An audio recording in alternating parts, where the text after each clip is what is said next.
The man slowly unbuttoned his shirt. I was already used to this. He is my husband. Every midnight, he transforms. In the next second, the man's hair turned white overnight. In an instant, his jet black hair turned into shimmering silver. Although this scene plays out every night, no matter how many times we do it, I can't get used to it. But the man still guided me gently. I tried my best to hold back my wild thoughts, but I was going crazy. My mother told me from a young age that I must live well. As long as I'm alive, everything will be mine. It was as if Mother knew the ending. These are the words my late mother said every day, and they were also her last words. My name is Theria, a princess of the Lupain Empire. However, my siblings all looked forward to my death, although I neutralized them all, even giving them a taste of their own medicine. This is all because I have a mysterious power that neither my family nor the world knows about. My father, however, felt that I was the one inciting conflict among the family members. Even though I argued reasonably, I was like a blot of ink, the sole stain on the Lupain royal family. Only my half-brother, Carrion, treated me as family and became my solid shield. But the cunning king sent him away, and his purpose in doing so was to sell me to the emperor of the Luan Empire as a bride candidate. I heard that this emperor of the Luan Empire is a tyrant who eliminated half of his loyal subjects as soon as he succeeded the throne. I also heard he is addicted to alcohol and obsessed with women. During the war for the throne, he eliminated all his brothers to ascend to the position. He is simply the worst tyrant on the continent. That is why the king sold me there, wanted me to go there and die. But when I was a child, I once nearly lost my life due to a serious illness. To save me, my mother crossed mountains and sailed across seas, even traveling to other countries, just to save me. So even if the sky falls, I must survive. I intended to resist to the end. But what I didn't expect was that the king, disregarding his dignity, directly ordered the soldiers to use force. After 3 months, we finally arrived at the Luan Empire. It's still, but the hateful king actually arranged 2 old horses and a tattered carriage for me. At this point, I still held on to a sliver of luck, because I heard that many young ladies and princesses from other countries had come as candidates. But in the end, they were all sent back. So I thought, since I would be sent back in a moment anyway, I might as well not even unpack my luggage. Meet quickly, break up quickly, and then start my escape. The reason I didn't run away before was that no matter how my family bullied me, I could endure it and I could fight back. But selling me off was too much. Moreover, if I get sent back this time, who knows what strange person they might sell me next time. It's better to just run away. Just as I was immersed in fantasies about the future, a group of people walked towards me. Obviously, that conspicuous figure in the center was Songbiao Luan, who would be recorded in history as the most brutal tyrant. I didn't expect the emperor to come personally to receive me, so I introduced myself perfunctorily. But who knew the other party would suddenly grab me? He even told me to marry him. I thought my retinas had gone deaf, and I didn't know what I was hearing. But after my repeated confirmation, I finally heard it clearly. Song Biao really said he wanted to marry me. He immediately ordered the imperial aide, Xylene, to call the high priest and pick a good date. He also told me to move directly into the main palace until a decent room was tidied up. At this moment, the emperor noticed the old horses I had ridden in on. Song Biao seemed a bit angry, and his eyes suddenly became terrifying. I felt that if I didn't say something, I might be glared to death by Song Biao. So I had to ask for the location of the guest room. I was forced to take a bath with lukewarm water, ate a dinner that wasn't delicious at all, had a massage that wasn't very comfortable. Only then did I suddenly realize that this place is terrifying. They actually made me adapt to life here in an instant. Is this the life of a prospective empress? Although it's a pity to push away such a good thing with my own hands. But I can't marry a tyrant. Mother said I must find a good man to marry. Just then, a figure appeared behind me. It was actually Emperor Songbiao, and he accurately guessed my thoughts, asking me magnificently if I wanted to run away. Damn it, that magnificent face. At this time, high in the sky, dark clouds obscured the moon. I couldn't see his face clearly, let alone his expression, but he seemed to see through everything. He saw that my family didn't welcome me, and he knew about my holy power. He even pointed out that after hundreds of years, a saintess was finally born. And if this matter got out, what kind of things would happen to me? With a few words, Song Biao broke the secret I had hidden for decades. The reason I could suffer torture in the kingdom without getting hurt and remain safe and sound was because I am a saintess possessing divine power. I could only try my best to argue, saying I had never used this power. How did the emperor, far away in another place, know about this? Song Biao, however, asked me if I knew the current situation of the continent. Of course I knew. The current continent in this world is heading towards destruction. About 20 years after the Tree of Life, known as the Source of Life, withered and disappeared. A wind of death swept across the continent. Infectious diseases and natural disasters engulfed the entire continent. Due to endless droughts and floods, crops could not grow. This led to people starving and drowning. The dry climate caused wildfires, leading animals to frequently attack humans in villages. Tsunamis occurred in the sea, sinking merchant ships and fishing boats, causing no one to dare sail anymore. Song Biao told me that the reason people look forward to the birth of a saintess is that they believe the saintess is God's most beloved gift. In the view of some organizations, only by sending the saintess back to God can all this be stopped. I felt like this guy was scaring me, so I decided to deny it to the death. But from his eyes, I could see it wasn't a probe, but a look of certainty. Song Biao actually suggested we go to the temple together. Unlike the kingdom, the empire has a high priest, and the high priest can distinguish whether someone possesses divine power. Unable to keep pretending, I questioned Song Biao if he was threatening me, but he said he only said that because he didn't want me to run away, and he had no intention of sending me to the temple. On the contrary, he didn't want the world to know about my divine power. At this moment, I noticed that Song Biao's hair had turned silver white. I couldn't help but suspect. Did I see it wrong? But then Song Biao stepped closer to me. He said he wanted to protect me and my secret. But why did he unbutton his shirt as he approached? But this man walked up to me, said he wanted me by his side, and then took my hand and placed it on his chest. Only then did I notice a sealing spell in the shape of tree branches tattooed around Song Biao's heart. I seem to have heard of it. The day after the world tree, which governed life and the balance of nature, disappeared, the entire continent fell into huge panic. People, feeling abandoned by God, were in despair. Facing the realm of God that no sage could reach, the alchemist Diliriba began a challenge. Using saving the world as an excuse, he recklessly conducted human experiments. This person extracted essence from the withered branches of the world tree and injected that essence into the bodies of test subjects. But the moment the essence was injected, the human body would shrink like a withered branch. So the alchemists tattooed a sealing spell around the hearts of the test subjects, but they still couldn't achieve any results. All test subjects seemed to have their life sucked out, losing their lives in a white, grotesque form. The challenge to God's domain ultimately left a cruel ending. Although the continent began to issue warrants for the alchemist Diliriba and his cohorts, their whereabouts remain unknown to this day. I was curious why Song Biao, as the emperor, would have such a tattoo. Song Biao didn't hide it. He said he was the first person to survive that experiment and also the last. And anyone who participated in that experiment would be executed immediately upon discovery. This was when the world faced its end and a truce was agreed upon, establishing the Peace Treaty Alliance. As a prince, Song Biao also attended with his father. Just as I was wondering why he was telling me this, he asked me to try using my divine power. Having not used divine power for years, I had completely forgotten how to use it. I had to press both hands on Song Biao's chest. The next second, light radiated from Song Biao's chest. As the divine power was injected, he turned back to his black-haired appearance. And the reason he didn't want the world to know was that he hoped I would stay by his side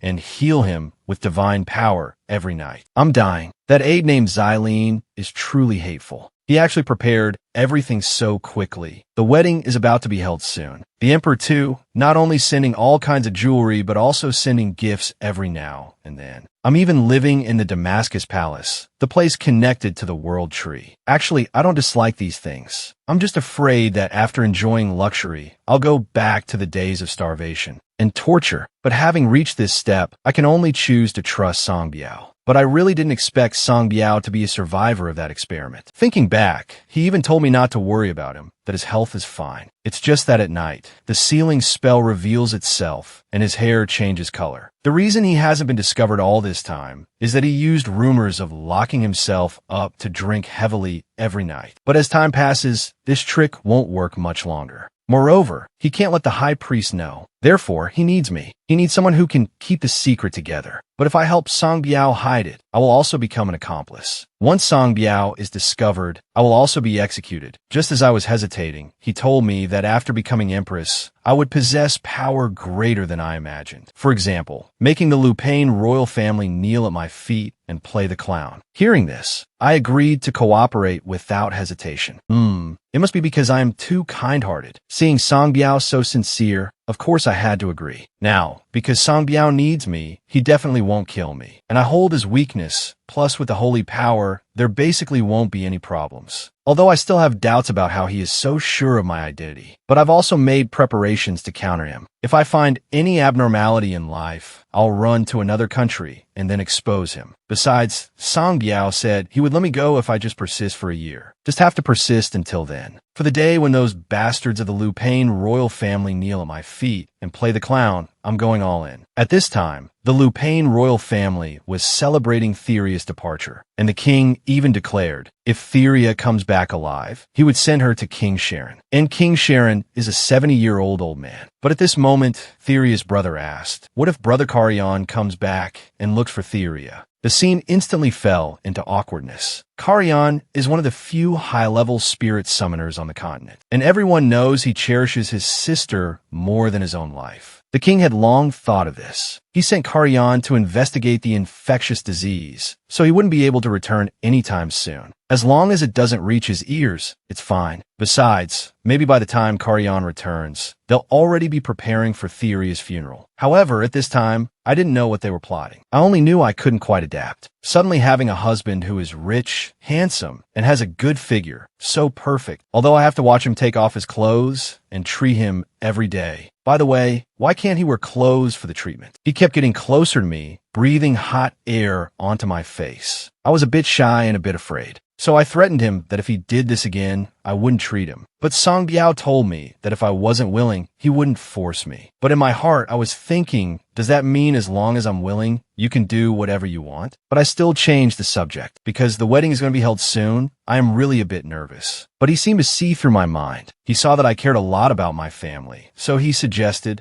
if I didn't want to see my family, he could find a way not to invite them. But of course I want to invite my family, and I want the whole family to come. Just as Song Biao wanted to praise my kindness, I spoke my true purpose. I want to see those guys jealous with my own eyes, then mock them to their faces. Only then can I sleep comfortably. Seeing my dark side, Song Biao laughed. He was curious how I was so strong. I didn't feel I was strong, but if I had to say, I think it should be my mother. Only my mother loved me in the family. From my mother, I learned self-love and how never to be discouraged. That's why I can remain strong and optimistic. Although I heard that when I was just born, my mother didn't even hold me. It wasn't until I was 3 that she suddenly changed. After listening, Song Biao kept praising my mother. The longing revealed in his words was actually an expression of envy. Does he have bad memories of his own mother? Only then did I realize I really know nothing about Song Biao, whether it's his preferences or his experiences. A few weeks later at the port, the Lu Pain royal family arrived in the Luan Empire after receiving the invitation. And today, I will let you taste the greatest humiliation. What I didn't expect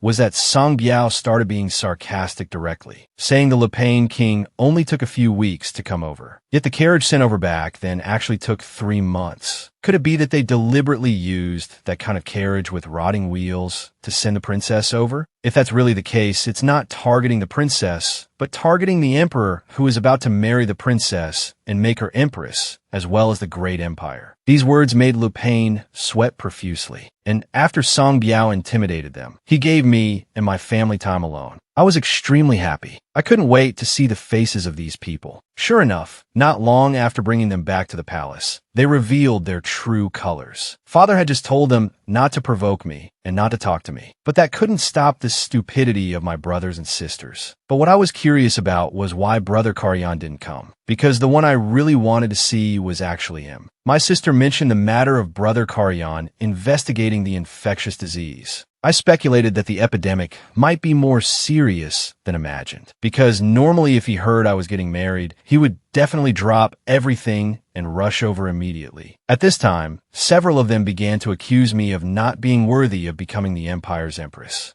I mocked them, saying, "Wasn't it you who sent me here to marry the emperor?" Not a shred of blessing, all doubts. This completely shattered the last bit of expectation I had for my family in the bottom of my heart. Seeing this, my sister even changed her tune, claiming this was all their plan. That I could become empress was all thanks to them. I found that this group really couldn't figure out the situation. Don't they know this is my palace? But I realized they didn't forget, but felt there was no need to be cautious in front of me. They didn't expect the palace maids to be on my side. In their eyes, I have always been in existence, despised by everyone. And I just provoked them with a couple of sentences, and my brother revealed the whole plan. It turns out father went to persuade the emperor to let someone else replace me as empress. They felt what the emperor needed was a recognized empress. And they came here to attend the wedding just to get rid of me. They didn't even shy away from it. Truly laughable. Until the end, not a single person apologized. Just then, the emperor's reply came. My brother couldn't wait to take it and read it, seeming convinced that I would meet a miserable end. I was fearless, but after reading the message, my brother's expression looked like he had eaten shit. I knew deeply that Song Biao wanted to marry me not for power nor for women, but because he needed my divine power. I had to let the servants report to His Majesty that they wanted to take my life, even though they were still making excuses. I had to advise them to face the facts. This is my palace. The maids here are not those palace maids who used to mock me and dismiss me. My people will stand by my side, not conspire with you. But I chose to give them a chance. Whoever kneels before me and admits their mistake first, I will forgive. Watching them scrambling to kneel before me, my joyful mood lasted for quite a while. Even Song Biao could see it, but he didn't want me to deal with flies, suggesting he handle instead. But I didn't want the family feud to turn into a war, so I said I would handle it myself. Seeing that I was enjoying it, Song Biao didn't ask further. Afterwards, Xylene walked in. He took out a list of nobles who wanted to visit the princess before the wedding. Song Biao wanted Xylene to reject them all, but the dedicated Xylene thought it shouldn't be done that way. Even if he disobeyed orders, he had to give it to me. After all, this is his job as an aide. I understood he didn't want me to be isolated in high society. So he compiled a list of people influential in high society. But among these people, not all are good. There are also people involved in illegal drugs and doing all sorts of dirty things. So whether to use these people or discard and eliminate them, he hoped I would choose. After all, I am to become the future empress. I felt what he said made a lot of sense. I gained the immense power to make my family kneel. Correspondingly, I also have the obligation to be responsible for this power. So I proposed winning over weak nobles not on the list to become my people and fight together. That can also be my choice, right? Instantly, Xylene seemed to look at me differently. He just said, "Princess is wise." But at this moment, Song Biao let out a gratified laugh. Xylene then asked him, "The princess is wise. Why are you so smug?" Song Biao felt that Xylene's neck was probably itching recently. Xylene argued, "If you chop off my head, you'll have to handle these documents yourself. Is that really okay?" Looking at the two of them, now I can be sure. Although Xylene doesn't want to become my person, he is definitely His Majesty's person. Afterwards, Xylene mentioned that the preparations for the wedding hall were almost complete. Song Biao and I followed Xylene to the hall. The hall was solemn yet warm. There was also a faint fragrance. After smelling it, I felt my mind become clear. A voice came from behind. Because holy water was sprayed everywhere, it should feel very refreshing. This person is named Elihu. It is said he received God's calling and took the position of high priest at a young age. He is the man with the strongest holy power among the existing high priests. In other words, he is the person I need to avoid. I hurriedly hid behind Song Biao. He greeted me enthusiastically and introduced himself. But I could feel that even if he did nothing, holy power would overflow from him. If I touched him even slightly, he would definitely discover I am a saintess. Song Biao also covered for me, asking him how long he planned to stay in the empire. Who knew Elihu would actually say he planned to stay in the empire for a long time recently, to stay and take care of the young priests, and also to attend His Majesty's wedding. This place is not safe to stay long, so I pretended to be very tired and asked Song Biao to send me back to the palace. But I was stopped by Elihu. He wanted to offer us a blessing of purification. Song Biao was very loyal. He told me to go back and catch up on sleep and went to accept the blessing himself. Thanks to Song Biao, I finally got away from Elihu. But on the way back to the palace, I looked down and it was actually a hamster. During the treatment at night, I anxiously asked Song Biao. I wasn't discovered, right? Song Biao felt that I was more worried about being discovered than welcoming him. I righteously stated, of course I'm worried. After all, if our secret is discovered, I will have no reason to be empress. Song Biao felt that although Elihu sensed something, there shouldn't be a need to worry. I couldn't help but start doubting. Can I really trust Song Biao? Song Biao took my hand and said, I'm already like this. Can you still not trust me? Seeing him getting closer and closer, I had to change the subject and tell him to hurry up and take off his clothes. Who knew he would start teasing me again, preparing to take off all his clothes? I directly gave him a Buddha's palm, followed by the 18 dragon subduing palms, beating him until he dared not be presumptuous anymore. Just amidst the playful fighting, we completed the treatment. Song Biao saw the cage in my room. I introduced him to it, saying this is my new friend named Moo Moo. I picked it up on the way back. Song Biao didn't mind me raising it and was very supportive. At this time, he saw the letters sent by the nobles. Actually, before he came, I had been reading letters. Just when he saw an envelope sent by Marquis Lyra, his expression changed drastically, and he even tore up the letter. He stated that he respected my opinion, but advised me not to get close to Marquis Lyra. When Song Biao ascended to the throne, he eliminated half of the ministers. Only 2 people escaped being purged in time, and one of them was Marquis Lyra. He said that guy is like a snake. He couldn't eliminate him because doing so would alter the future. It was the first time I had ever seen Song Biao with such an angry expression. But what puzzled me was that Xylene must have known about the relationship between the 2 of them. Yet why did he give me the letter? So I decided to see for myself what kind of person the Marquis was. He brought me a type of tea he considered excellent and very rare, but I found it tasted terrible. My maid asked me if I want to switch back to the tea I usually drink. He insisted that his tea was delicious and even scolded my maid for interrupting without her master's permission, calling her unruly and presumptuous. I figured him out right then. I know this type of person very well. Someone who is both smart and capable, and precisely because they know they are remarkable, they're always arrogant and accustomed to trampling on others. He even offered to select some nimble-handed servants for me. Before he could finish speaking, I had the maid change the tea. It really didn't suit my taste, but the Marquis hoped I would taste it a few more times until I found it delicious, saying if I didn't have even that much patience, I might never taste good tea in my life. I understood the underlying meaning of his words, but I still politely declined. Just as he intended to continue persuading me, Elihu barged in. Elihu tactlessly suggested that he wanted to join us for tea, but this tactlessness actually helped me drive away the tactful Marquis. Elihu also warned me that Marquis Lyra had a foul stench about him and told me to stay away from him. I didn't know why he said that, just as I didn't know why he said I emitted an interesting floral scent, just when I thought I was about to be discovered. Song Biao rushed over, grabbed Elihu's hand, and demanded to know what he was doing. Elihu kept clarifying and apologizing to me at the same time, then withdrew. Song Biao thought I had just been drinking tea with Elihu. How could that be possible? I didn't want to be exposed, so I explained that I had just been having tea with Marquis Lyra. Since he said he brought good tea leaves, I couldn't refuse. I noticed that whenever Marquis Lyra was mentioned, Song Biao's mood would turn very sour. I couldn't help but wonder what had happened between the 2 of them. And what did he mean by saying the future would change if he eliminated him? So I immediately explained that he didn't need to worry, as the Marquis probably wouldn't come again. Because that guy didn't respect me, I rejected his request. Song Biao, however,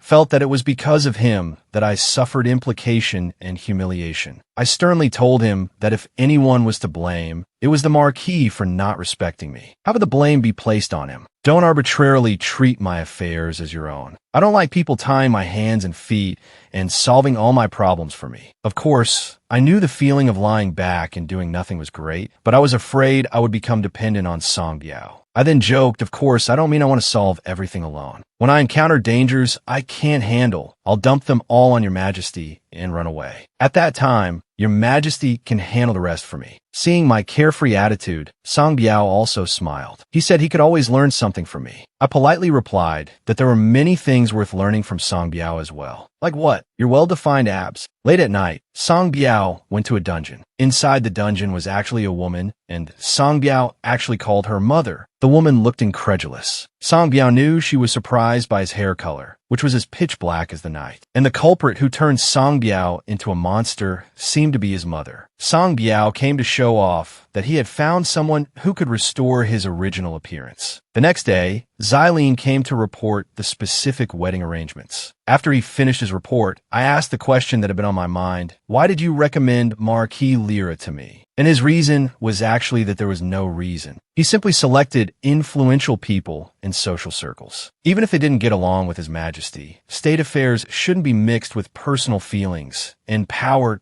doesn't distinguish between good and evil. As long as it was beneficial to His Majesty, he would advise me to ally with them. He felt that good and evil were just a thought apart and not much different. If evil could help him, then to him, it was good. He gave an example: the emergence of that experiment. Although he didn't approve of human experimentation, the world was perishing and eventually everyone would die. Yet up to now, no one had stepped forward to stop this trend. What if the alchemy experiment succeeded and created a world tree? What if it saved the world? I was certain the experiment couldn't succeed. Even with Song Biao's existence, creating a world tree was impossible. So Xylene's goal was for me to use the Marquis's evil power to do good deeds. The Marquis liked to manipulate others, but if war broke out, his soldiers, wealth, and land would be a great help to the empire. I felt what he said made sense. Although there was a peace treaty now, once a bad apple appeared, peace could fall apart in an instant. He was a major asset, but because His Majesty hated him, he handed this matter over to me. Watching my analysis, Xylene suddenly asked me if I had any interest in the position of imperial aide besides being empress. He was going blind, working alone. I told him the door was over there, goodbye. On the wedding day, I finally learned that my family had secretly left the empire last night. I was furious. Didn't want to witness and acknowledge me becoming empress.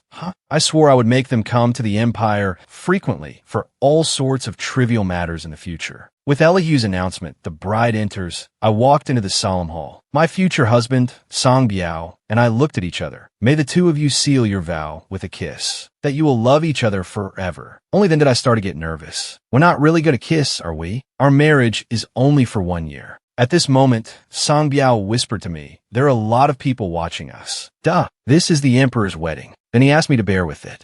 Just like that, with my mind completely blank, Song Biao and I kissed. Thinking about it now, although we met every day after midnight, we had never spent the night in the same space. Because every time he transformed, he would return to his own bedroom. But today was the wedding night. That meant I had to stay in the same room with Song Biao until dawn. Just as I was feeling awkward, Song Biao pinched my cheek. He started playing with it. Just as I was struggling, he turned into this. So close. He even asked me, why aren't you asking me to take off my clothes today? That's obviously because you haven't transformed yet. But the next second, the clock struck 12. Song Biao transformed. He suggested that instead of injecting divine power into his chest like before the wedding, we should try a different spot. Who knows if there might be a reaction in a place the Empress hasn't touched. I was poked awake in the morning by something strange and found Song Biao still sleeping. Recalling what happened yesterday, I couldn't help but feel shy. But Song Biao was asleep, so who poked my face? I sat up to check and found a hamster on the quilt. It was the one I raised, named Moo Moo. It should have been in my room. How did it get here? Suddenly, Moo Moo put its hands on its hips and praised the scene between Song Biao and me yesterday. I was shocked that the hamster could actually talk. It said Song Biao and I were moving too fast yesterday, so it used a sleep spell to stop Song Biao and me. It explained that the reason for doing so was because of a promise to a certain guy. I was very curious about its true identity. It said, "You all call me Semula." Although Semula was not the god who created humans in the beginning, because it loved humans so much, like a parent, it wanted to share everything it had with them. Therefore, it was the god who bestowed part of its power, the roots of the world tree, upon this land. It kept chattering on. I asked why it looked like a hamster. Because a god is too magnificent, I need to hide myself like this. I looked at Song Biao. He was sleeping so soundly in such a noisy environment. Semula told me not to worry. It was the one who put Song Biao to sleep. I still didn't quite trust it and wanted it to prove itself. Beautiful, blooming flowers suit me best as the god of life. Using its magic, it filled Song Biao's and my bed with fresh flowers. Semula noticed someone was coming, so it immediately jumped down. Before leaving, it said some strange words. I want to tell it to wait and clean up these flowers before leaving. A man slammed his fist on the table, thinking the emperor was too arrogant. Who does that girl Theria think she is? Making us kneel and then driving us away. A younger man thought, Luinharda no longer has the world tree. Is there any need to fear them? The man knew several kings were restless. We will attack Luinharda and then chop off that girl Theria's head too. Suddenly, a man radiating murderous intent asked, Who are you going to kill? The man warned them not to touch his sister. Xylene saw Emperor Songbiao looking worried and asked if something happened after the wedding yesterday. Songbiao suddenly couldn't remember clearly what he had done at that time. Xylene was confused that he was talking about the wedding night. The man thought, Is there anything bigger than that? Songbiao thought that because I wasn't satisfied the night before, I used the Sanus's power to tamper with his memory. Songbiao felt he was terrible. Songbiao suddenly sought me out, tugging at my hair, asking me not to abandon him. I was a bit shy. How could Songbiao say such things? But Songbiao asked me if he did something wrong. My head was a bit muddled. I didn't know why he was asking if he had done anything wrong. I thought he was asking if he made a mistake because he was too nervous during the wedding. If I have to say, the kiss at the wedding wasn't very good. Before I could finish speaking, Songbiao said, Then let's do it again. He actually said if I didn't like it, I should push him away. His sudden offensive left me with no way to resist. So we were once again entangled together. Suddenly, a feeling of weakness came over my body. Seeing this, Songbiao caught me in time. He thought I was unwell and prepared to get the royal physician. I told him it might be because I suddenly lost myself during the kiss. Songbiao thought I was seduced by him. He told me to be careful, as he didn't know when he might seduce me again. I asked him why he kissed me. Songbiao told me that I had seduced him too. Songbiao asked me the same question, but I didn't answer. He didn't press me, telling me to rest well and answer him later. Outside the door, Songbiao covered his face and squatted on the ground shyly. He was still savoring the feeling he had with me. Today was my first public appearance, but it happened to be at the Great Temple. Songbiao knew I was nervous. He told me that since it was a ceremony day, Elihu shouldn't have time to notice me. Just stay in the prearranged seat, so there's no need to be nervous. Because a few days ago, the high priests went to participate in volunteer activities. So now at the Great Temple, besides 2 high priests, only low-level priests and apprentice priests remained. I didn't expect Songbiao to care so much about me. High Priest Elihu had been waiting for a long time. Semula was standing on his head, greeting me. I was surprised. I had been looking for it, and it actually appeared on the high priest's head. The high priest apologized to me. The reason I presumptuously reached out to Her Majesty the Empress back then was that I sensed the divine power of God Semula on Her Majesty. He also deeply reflected on his behavior. I realized the high priest was quite impressive to be able to sense the aura of a god immediately. The high priest told me to command him if I needed anything in the future. He would do his best to help with anything. So I asked him a question. I want to know about the god you serve, Semula. Songbiao told me to wait. Asking the high priest about God Semula was taboo. This sentence seemed to open the floodgates for the high priest. After 2 hours, the high priest was still talking about God Semula, from saving humanity to what he liked to eat and what he liked. After listening to his nonsense, I finally understood why Songbiao tried to stop me. The high priest told me that people no longer praise God Semula as they used to. Some even started cursing God Semula. Those people asked why they should worship a god who was pushing the world toward destruction. Songbiao also gave the reason. Because the world is perishing, they just need someone to blame. Songbiao asked him, Don't you resent Semula? The high priest stated, It's like parents who have devoted themselves to raising you asking for independence. As their child, I shouldn't have any resentment about this. I began to reevaluate Elihu. Thinking like that in the current situation wasn't easy. What remarkable conviction. Suddenly, Xylene and the others shouted that something had happened. Songbiao told them to get to the point. Xylene said, Not long ago, some of the high priests who traveled far away contracted a plague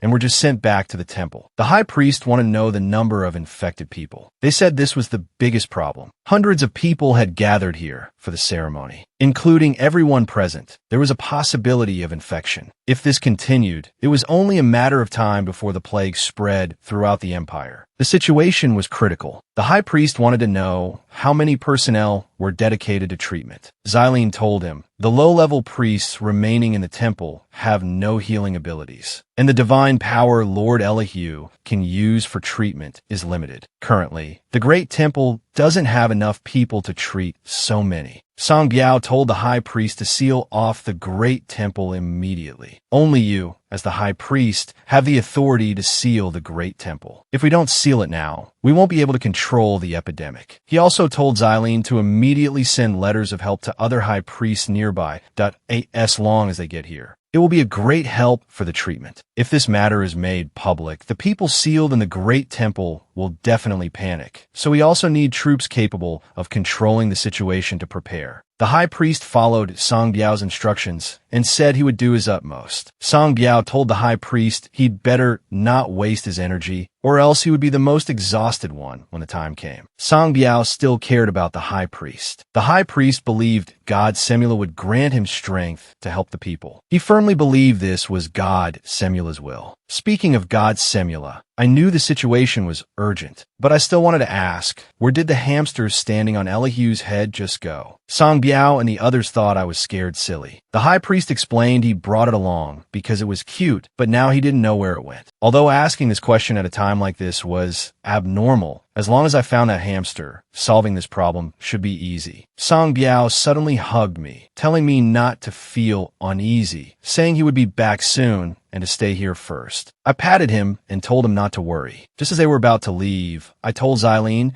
go investigate where the high priest contracted the plague. I told him, because high priests possess high divine power, they often go to various places to treat plagues. But strangely, they contracted the plague this time. If it were only one or two, it would be understandable. But how could there be a mass infection? Even if those remaining in the temple are apprentice priests, it's impossible for them not to know the symptoms of the plague. If symptoms appeared, they would definitely go to the treatment center. In that case, there wouldn't be so many people infected. Don't focus all your attention on the Great Temple. Look at the whole picture. If you want to assist His Majesty, don't just look at what's in front of you, but look at the long term. Do not overlook the place where the high priests first contracted the plague. There must be something fishy there. Xylene said he would remember my words. Suddenly, Semula popped out. I asked it where it had been. The plague outside is spreading in the Great Temple. At this moment, Semula suddenly threw a tantrum over the food on the table. I emphasized again that the situation outside was serious. It told me not to repeat myself. It stated that it couldn't interfere in human affairs, that if I helped the people here now, it would be unfair to those who have been suffering from the plague in other places. I asked if it had forgotten where this was. It told me to stop talking and said not to provoke it while it was eating. I told it, this is the Great Temple, you know? If word gets out, the angry believers will definitely betray you and then smash the temple. Hearing this, it got a bit restless, saying when the Great Temple was built, it specifically issued a divine oracle telling them to put in lots of gems, and now they wanted to destroy the temple. I could tell Semula wasn't worried about the temple, but about the gems it had hidden. But anger aside, it explained that it hadn't fully arrived here yet, so it couldn't transfer its power. If it used its power, it wouldn't be able to return to the human world for several years. So Semula hoped I would help it protect the temple. Semula was now going to teach me how to use divine power. And it also told me, this incident isn't something Elihu can solve alone. No one will help him. If you don't act, there will be many casualties, and eventually Elihu will die too. I asked if my intervention could change the status quo. Semula explained, human actions lead to many variables. So the moment you act, the trajectory will change. But even I can't guess the tens of thousands of results that will arise after that. I thought, if I could be certain the future would change, I would act without hesitation. But the fact that I am the saintess would be made public, and the continent, which has been waiting for the birth of a saintess for decades, will definitely boil over. In that case, I'll be caught between those who want to use me and those who want to eliminate me. If my standing by leads to people dying, even if I hide my identity as the saintess and live a long life, such a life would be miserable. In that scenario, Song Biao and the others would also die. Semula knew what I was worried about. It said it would give me the holy relic it had hidden. It thought I would really just watch it happen. Hey, this hamster really knows how to turn things around. It's not like I threatened it, that if it's a holy relic containing the power of God Semula, maybe it can calm the destruction a little. But when I ran outside, I found it was even more terrifying than I had imagined. People were contracting the plague one after another. I didn't expect it either. I didn't expect the infectious disease to spread so fast and be so tragic. At this moment, I saw Elihu treating others, but his complexion had turned so bad. Suddenly, my chest felt very hot. Semula said, "Is it very hot? The power is working. Before, you were suppressing your emotions. Now you don't need to suppress them anymore." My body released a lot of divine power, purifying the plague from the people in the temple. After doing the good deed, I didn't expect to be so amazing. At this moment, Song Biao pushed the door open and found me, asking if I was uncomfortable anywhere or if there were any changes. Song Biao told me to stop pretending. He saw me releasing power on the balcony, so I couldn't hide it anymore. Song Biao thought it was too dangerous for me, so he hoped I wouldn't use divine power again in the future. I told him others were in more danger than I was, but Song Biao didn't care about other people's lives. I was angry. If the great empire is destroyed, my power as empress will also disappear. I saw Elihu. "You came at just the right time." I told him to quickly escort His Majesty out. Elihu asked me if I had used divine power. Song Biao deliberately covered for me, thinking that instead of talking, he should go help Xiaolin. Elihu explained he wanted to help the empress explain to the people that the divine power just now was released by himself. He didn't understand why I wanted to hide the matter of being the saintess. Song Biao explained, "Everyone thinks that as long as the saintess is here, such a situation can be quelled, even though they don't know if the saintess can actually do it. Even you, as the high priest, think this way. So what would others think?" It wasn't about the invisible god Semula, but rather pointing towards the long-awaited saintess. Elihu stated that he hadn't thought of it that way. He apologized to me, saying he misspoke in the heat of the moment. I was also very grateful for the high priest's understanding. I cupped Semula in my hands, telling it to hand over the holy relic quickly. A few days later, the news that the Empress of the Luan Empire had, for the first time on the continent, accidentally and luckily, discovered the holy relic began to spread. An uncle shared stories about the capital and the temple with this outsider. As a thank you, the man gave the uncle wine that he claimed was from his hometown. The uncle drank it all without hesitation. Suddenly, the uncle fell to the ground, poisoned. The man had come for the saintess. To avoid exposing his tracks, he brutally murdered the uncle. Xiaolin told me that the water buckets used by the high-ranking priests who caught the plague had been mixed with the contaminated blood of victims from the Fediac experiments. Drinking contaminated blood, rather than the pure sap of the world tree, causes a plague within the body that rots the organs and blood. This is the consequence of a human body being unable to absorb the world tree sap, perhaps because it is the power of a corrupted world tree. Ordinary divine power struggles to treat it. This matter is very likely connected to Rina Lopa, the leader of the Fediac experiments. Song Biao asked me if I had been talking to Xiaolin again. I told Song Biao I was just discussing some matters with Xiaolin. Why was he looking at me like that? I didn't expect Song Biao to actually be jealous. Song Biao held my hand. He asked me when I would call him by his name. Song Biao told me I wasn't just anyone, but his empress, his first and last wife. I told him now wasn't the time, and that we should focus on treatment first. I told him to hurry up and change his appearance before he got kicked out by the harsh empress. What if someone saw him? Song Biao, however, believed no one would dare intrude into the empress's bedroom. Unless someone recklessly crossed the border, it would be impossible. At this moment, Song Biao's jealousy exploded. He said I called others by their names, but not his. Song Biao was frantic. I explained that it was because I could be casual with others, but I couldn't be so casual with Song Biao. But Song Biao told me to be casual with him too. But he is His Majesty. How could I treat him casually? Yet Song Biao didn't think so. I still didn't agree to Song Biao's desperate pleading. But then he actually brought up the kiss from last time. I wasn't falling for that, so I asked him back why he had suddenly kissed me then. Song Biao shamelessly spouted some filthy words. I hurriedly told him to stop. Who could handle this? Song Biao told me not to be so cruel to him. Before Song Biao could finish speaking, suddenly Xiaolin pushed the door open and shouted for Song Biao. Song Biao was startled. He didn't expect someone to actually dare push open the door. Xiaolin saw that Song Biao's hair had turned white. His pupils instantly trembled violently. I reacted and realized something bad was happening. Song Biao turned around and draped his cloak over me, asking Xiaolin what was the matter that he would trespass into the Empress's bedroom. Xiaolin said that issue could be discussed later, but Song Biao needed to move now. Someone had crossed the border and even knocked out the entire guard squad. Song Biao hadn't expected someone to dare provoke the Empire. Did they want to start a war? Xiaolin added that the person had come for me. If he didn't see me, he would start a war. That person was my brother, Karayan. Seeing my brother,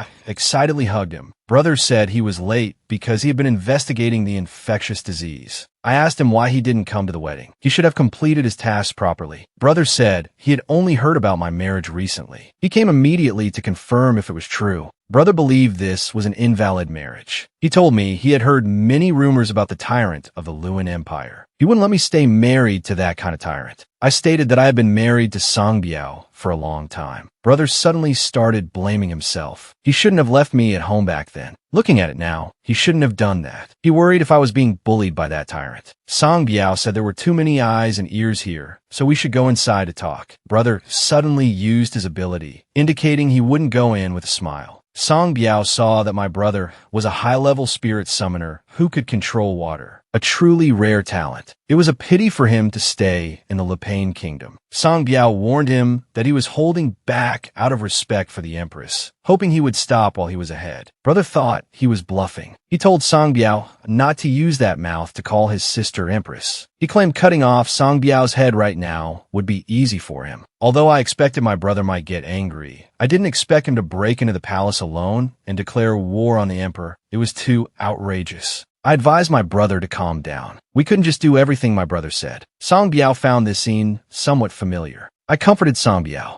Although Karayan is my brother and is a bit dramatic, he is acting this way out of worry for me. I hoped Song Biao would understand. Song Biao knew, so he didn't take any measures and let him off with his life. I suggested we gather again tomorrow to talk. Brother told me this was his first time here, aside from when we were children. I didn't realize my brother had visited once when we were young. Brother said I was there too, because I didn't want to be separated from mother back then. I was crying and making a scene. It took a lot of effort to calm me down. I had absolutely no memory of it. Brother recalled the past experience and couldn't help but laugh. Seeing him in a good mood, I wasn't worried he would cause a scene this time. So I told him that if he came again next time, he shouldn't cross the border without a word and summon spirits. That was really a bit excessive. Brother asked if the emperor knew about the things I was hiding from him. Song Biao explained to Xylene that because it happened so long ago, he couldn't remember. Xylene was very agitated that Song Biao hadn't told him. A subordinate should know everything about their liege. Song Biao told Xylene that reporting him now would bring Xylene more wealth, power, and fame. Song Biao told him the empress knew nothing. If anyone was to be reported or eliminated, it should only be himself. Xylene knew that His Majesty would do anything to protect the one person most important to him. Xylene began to understand why the Fediac experiments existed. What if the alchemist's experiment succeeded and created a world tree? At the time, he thought it had nothing to do with him, so he spoke comfortably. He didn't know that his liege was right beside him, suffering. Xylene told him that if that was the case, they needed to prepare measures for when Her Majesty the Empress was not present. He also said he would think of a way. Song Biao thought Xylene would betray him, but he underestimated his benevolence and loyalty. Xylene stated he would always stay by His Majesty's side and help him. News of my brother entering the palace spread quickly. The maids discussed how the Prince of Lipain was not inferior even when standing next to Lord Raven. I was curious who that person was. Seeing my curiosity, the maid spoke to me as if she were on stimulants. She said he was not only handsome, but also eloquent. He was someone who made many young ladies toss and turn at night, unable to sleep. His red hair, which seemed capable of igniting hearts, contrasted sharply with his blue eyes, cool as a lake. It was indescribably beautiful, especially his gentle smile. From their words, I could feel that person must be very handsome and kind. I also didn't expect to be chatting with them about topics usually reserved for social circles. I told them that based on looks alone, Song Biao should be the most handsome person. The maids thought that while His Majesty was indeed handsome in terms of looks, his temper was... I thought to myself, not only is he tall and handsome, but his body is also perfect. Moreover, as an emperor, he is very kind and wealthy. I told them the reason Song Biao looks fierce is because his features are sharp, but he is actually a considerate person. His shoulders are broad, and he is tall and mighty. So it's inevitable that people feel fear towards him from the bottom of their hearts. But those are all misunderstandings. Suddenly, they bowed to greet the emperor. I turned back and immediately changed the subject, asking how his talk with Xylene went. But he kept chasing me to ask, really broad-shouldered and mighty? Song Biao didn't press me further this time, but told me that Xylene found out after all. I asked him if he explained it. Song Biao felt I understood Xylene's character better. I knew for sure that Xylene would keep Song Biao's secret. I asked Song Biao to lower his head and told him that my brother knew I was a saintess. Song Biao was surprised, but at the same time, my lips were very close to his. Suddenly, my brother's spirit appeared and pulled me away from Song Biao. Brother was furious. The sun hadn't even set yet, and we were kissing right in front of him. Song Biao remarked that after the sun sets, kissing at night is allowed then. Seeing this, Xylene dragged Song Biao away to prevent the situation from escalating. Brother mentioned that he scared me last night. He didn't expect me to run away directly, but brother wanted to know the answer to that question. I really didn't know how to answer. Suddenly, the appearance of the high priest broke the atmosphere. He told me this was the hamster from last time. He found it and wanted to give it to me, so I had the perfect excuse to leave. I told my brother I had to take care of the hamster and left first. Goodbye. That night, I still didn't know what to say to stop my brother from worrying. Song Biao came to find me and noticed I was frowning. Song Biao seemed to know what I was worried about, but he still teased me, asking if it was about the kiss. I told him it wasn't that. It was that I hadn't thought of the right words yet. Seeing my flustered look, Song Biao laughed loudly. Honestly, the moment I let my guard down slightly, he would joke around. Song Biao thought it would be simpler if I just told him I was treating him. He told me not to worry. He would solve this matter. Song Biao invited my brother to the living room. Brother didn't understand what Song Biao was planning. I was worried Song Biao doing this would expose his identity. But Song Biao didn't care. It was to stop my brother from suspecting and to stop me from worrying. Song Biao laid his cards on the table in front of my brother, telling Karayan that he also knew the Empress possessed divine power. I asked my brother to try to be calm and listen to Song Biao. Song Biao told him that he himself was a living example of the Fediac experiments. Brother hadn't expected the Emperor of the Great Empire to be a Fediac test subject. If this matter were to spread, it would become very interesting. Song Biao extended his hand, signaling me to use divine power to show him. Under the touch of my divine power, Song Biao's hair color returned to normal. Brother probably couldn't have guessed that my divine power could cure the illness that turned Song Biao's hair white. To Song Biao, my life was more important than his own.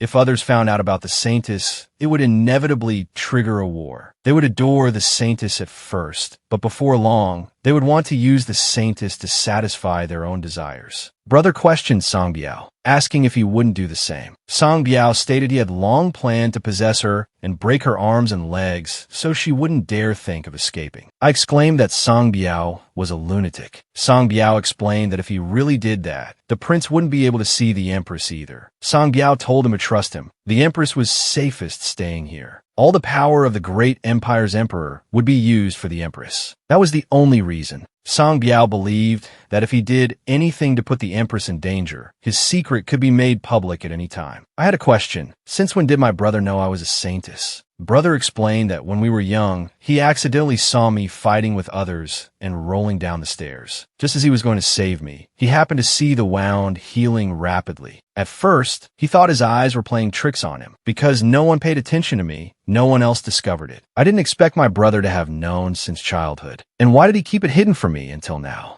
Brother did it to protect me. He didn't want to make it public and tried his best to hide it from me too. Putting that aside, brother still didn't agree to my marriage with Song Biao. If we wanted to be a real couple, we had to get his approval first. Brother warned Song Biao that if he made me angry, he would cut off his head and hang it in front of the palace. Brother said he planned to set off back to the Lepain kingdom as soon as the sun rose. Seeing my brother leaving so soon, I was a bit reluctant to part. Song Biao, seeing this, was inexplicably annoyed. He made a suggestion to my brother. That was, if he heard any news on the road about the first researcher of the Fediac experiments, the alchemist Rinalopa, could he inform him promptly? Whether for the prince or the empress, solving his current condition quickly would be beneficial for everyone. I also thought it was a good proposal. After all, brother was often called to places where disasters occurred. And if he could find evidence related to Rinalopa in those places, it would be killing two birds with one stone. Song Biao proposed that a holy ceremony would be held at the Great Temple in a few days and suggested brother watch that before leaving. It is said that participating in the holy ceremony brings the blessings of the gods. Until now, their temple held a holy ceremony every year, but there had never been so many people visiting. The high priest believed it was all thanks to me. He explained that this event proved that God Semula had not abandoned them. Afterward, the high priest began the ceremony. Song Biao explained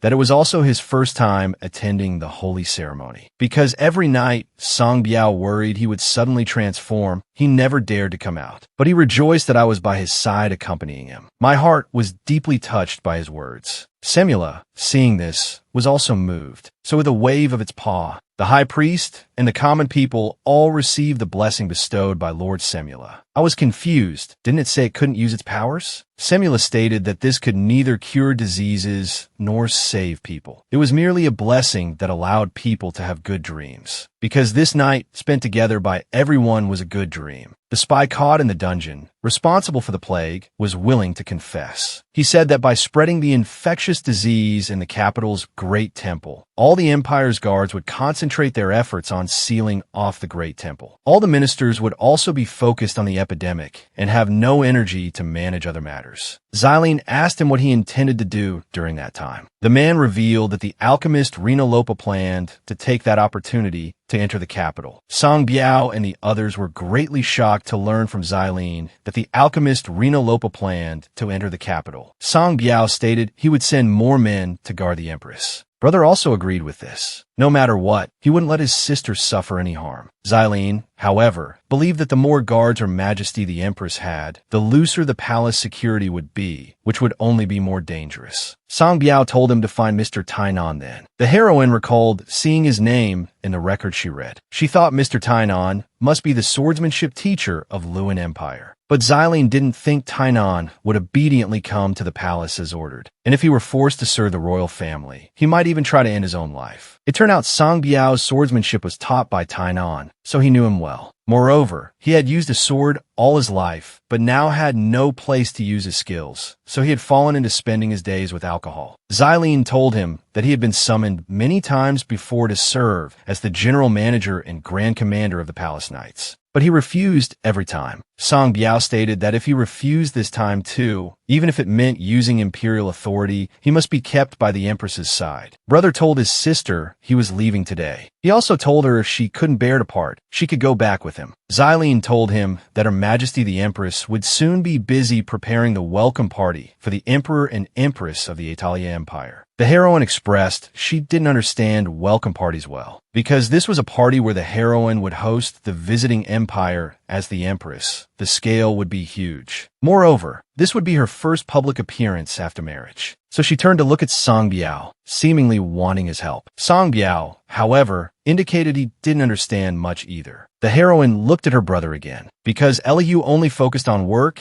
and never attended any parties, he had no experience in this area either. Xylene had no choice but to find an experienced person to assist the Empress. 3 days later, Xylene found a handsome red-haired man to assist the heroine. The heroine had heard of him. He was said to be the god of parties, born for parties and living for parties. At this moment, the heroine's mind echoed what the maids had said about a famous handsome man with red hair and blue eyes. The man was the second son of the Marquis Lirinef family, Raven Lirinef. The heroine saw that he was completely different from the Marquis, but Raven asked the heroine if he could ask a favor of her. It turned out that coming to the palace was a very difficult thing for Raven, because he liked drinking and having fun, but disliked coming to the palace to deal with high officials and nobles over political issues. However, this time it was about a party. Therefore, he would definitely do everything he could to assist the heroine in holding the party. But he hoped the heroine wouldn't let others summon him to the palace. The heroine hadn't expected him to dislike coming to the palace. Did that mean he didn't want to participate in politics? Anyone from a prestigious noble family would try every means to show their face in the palace and do everything possible to participate in politics and seek a position. The heroine said his father surely didn't have that intention. Raven explained that his opinion didn't need to align with his father's, and he believed he didn't feel any regret. Raven had his own thoughts. Suddenly, a man, trying to curry favor with the Empress, took out a decorative sword made by a craftsman. Just as the man was introducing how it was as sharp as a real sword, Raven's scream suddenly rang out. It turned out Raven was terrified of swords. Another man told him to put the sword away quickly. The heroine thought that merchants should know Raven was afraid of swords. The heroine felt they were mostly doing it on purpose. So she told them to take the sword and leave immediately. Just as the heroine wanted to go comfort Raven, she saw Raven was scared to tears. Seeing himself making a fool of himself, Raven apologized and fled in a panic. The heroine felt that Raven's reaction to the sword shouldn't be just because he was timid. While taking a walk,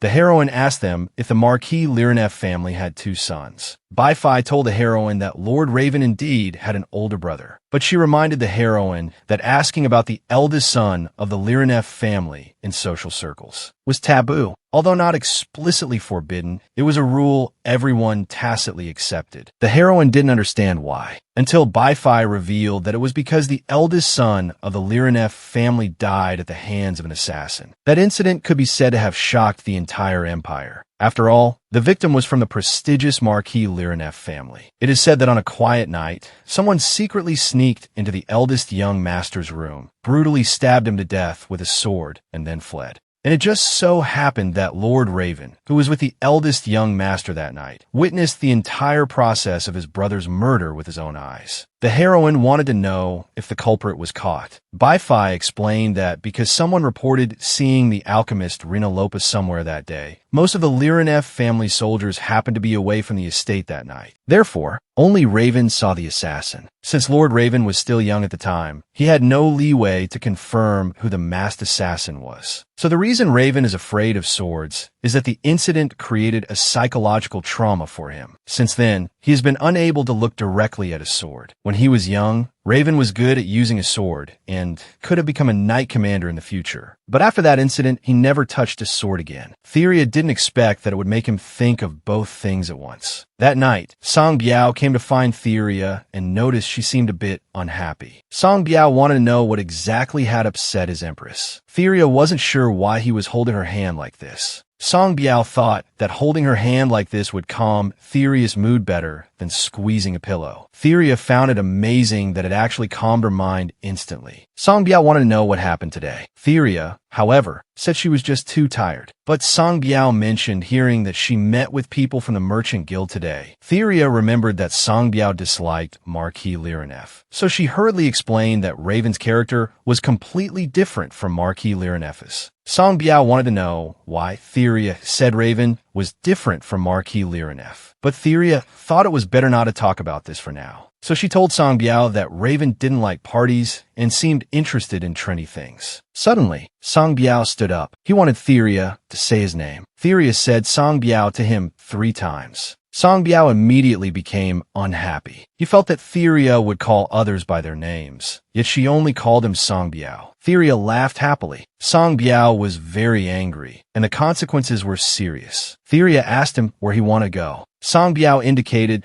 that he wouldn't turn back unless she called his name. Theria thought he was very cute, completely different from the rumors. Suddenly, something caught Song Biao's attention. It turned out the world tree downstairs from Theria had bloomed. This pulled Song Biao's thoughts straight back to his childhood. In a place without color, when he first saw pink flowers, he thought they were incredibly beautiful. He even waited in the same spot for several days, hoping the wind would blow the petals to him. Then, one day, a petal fell from the shoulder of a passing knight onto his hand. Only after seeing that tiny petal did Song Biao know what beauty was for the first time. He had no memories after that, because with the disappearance of the world tree, the petals in the palace decreased drastically. Even the few remaining flowers were stained red with blood and had to be cut down. Song Biao didn't expect to see such vibrant flowers again. Theria noticed that Song Biao seemed to want to go down and look at the flowers on the world tree below. Theria held Song Biao's hand, wanting to take him down to see. But Song Biao was afraid of what would happen if he transformed while down there. Theria comforted him, saying she was by his side. This made Song Biao's heart race. On the way down, Theria covered Song Biao with her own clothes. Song Biao smelled the Empress's scent. Theria finally spoke Song Biao's name, lip pamp. Song Biao excitedly hugged Theria tight. In this situation, Song Biao confessed his feelings to Theria. Theria pushed Song Biao away out of shyness. But the good times didn't last long. From a maid's mouth came the rumor that the Empress was meeting a purple-haired lover in the garden. At this point, Xylene was speechless at them. Theria voluntarily admitted to her actions. A few days later, Elihu from the temple also learned that she had a purple-haired lover. Theria didn't expect the matter to have spread so widely. The high priest of the temple also knew about it. Suddenly, Elihu remembered another rumor about Theria. Theria thought it was a relatively good rumor. Elihu told her that keeping a lover was usually something done only after producing an heir. So until now, everyone had only been secretly competing for the position of the Empress's lover. But now that they heard Her Majesty already had a lover, how could everyone sit still? They would definitely scramble to get that position. That was why the uproar had become even greater. Some people even boldly speculated, based on the incident at the Great Temple, that a saintess had been born and you happened to be there at the time. Coupled with that rumor and Her Majesty's beauty, everyone would inevitably fight to be your lover. Theria stated she didn't want to keep a lover and that it was a rumor. Elihu sighed, saying it was fortunate it was a rumor. He mentioned that many people in the temple were discussing this matter. Theria didn't understand why they were discussing it. Elihu explained that if Her Majesty could bring prosperity to the empire merely through touch and gaze, then there was no difference between you and a saintess. Therefore, someone must become your lover. So, since Elihu had a good relationship with Theria among the high priests, they decided to let Theria take Elihu as her lover. This remark really gave Theria a fright. When Raven came to see Theria, he happily remarked that Her Majesty actually had a lover. Hearing him say this, Theria revealed a fierce look in her eyes. This scared Raven so much that he broke out in a cold sweat. Raven handed the organized product catalog to Theria. Theria told him this wasn't something that had been officially announced yet, but they were treating the rumors as established facts. She clearly didn't have any lover. A man from the Merchant Guild pushed the door open with a grin, saying he heard Her Majesty already had a lover. He happily stated that the news of his guild trading with the Empress had also spread. He told Theria that people were forwarding letters and sending many gifts. It was the first time since the guild's founding that so many nobles had contacted him. Suddenly, the man saw something. He saw Raven making a cross sign with his arms at him. Theria was very angry, thinking he couldn't read the room and wondering how he became the owner of a merchant guild. Because of this, Theria tore up the product catalog, thinking that they were spreading rumors of a trade before it had even begun. The man turned pale with fright when he saw the Empress tear up the product list. Because of this, Theria knew who had spread those rumors. The man played dumb. He brought up the background of his large merchant guild, telling Theria how many people wanted to trade with them. It was because many things had already been monopolized by the large merchant guild, such as ornaments made by famous designer workshops. Theria told them that the monopoly they spoke of was achieved through immoral means. Theria explained that before the designers became famous or the brands grew, he demanded monopoly rights as a condition for supplying them. Furthermore, he signed contracts for a period of 100 years. During the contract period, they not only had to unconditionally use the workshops provided by his guild, but the delivery fee was also 50% of the sales. This was simply robbery. Raven commented that a 100-year contract was already unreasonable, yet the artisans only received 20% of the sales. This was simply exploiting labor. If it were people barely making a living by selling goods, getting 20% might indeed make them shed tears of gratitude. But if they wanted to terminate the contract, they had to pay 10 times the sales amount in compensation. Plus, the quantity of goods to be delivered within a year was ridiculously high. The man, however, stated that how he signed contracts was his right and that they were signed with their consent. Theria retorted, asking who would refuse when told they could immediately escape their current predicament. Not only did he not apologize for his previous rudeness, but he also unauthorizedly spread rumors that they were trading. He even had the audacity to recommend a lover to the Empress, a member of the royal family. Raven suggested there was no need to trade with fellows who didn't know the height of the sky and dared to deceive her. Theria told him that she was going to take back all those monopoly rights. Theria gave him two options: either terminate the contract and leave with 10 times the sales amount he reported, or re-report the accurate sales figures and pay all the unpaid taxes to date, plus the interest generated during this period. Raven noted that the amount to be collected was indeed larger than the amount Her Majesty would have to pay out. Regardless of which one he chose, Her Majesty would suffer no loss. So her proposal was very wise. The man was fuming with anger at Theria. Theria teased that he looked like a boiled octopus now. When the man was about to leave, Theria stopped him. It was because she needed to clarify her stance. She stated she wouldn't consider taking those cowards as lovers, because they didn't even have the courage to come and tell her themselves. At this moment, Song Biao came looking for Theria. Theria said she was talking to Raven about the welcome party for the Atalia Empire. Song Biao looked forward with anticipation, hoping Theria would call his name. But Theria said Song Biao, leaving him stunned in place. Because of this, Song Biao told Raven that the Empress would not keep a lover. Even if he told the Empress nonsense like wanting to be her lover, it wouldn't work. Raven expressed to Song Biao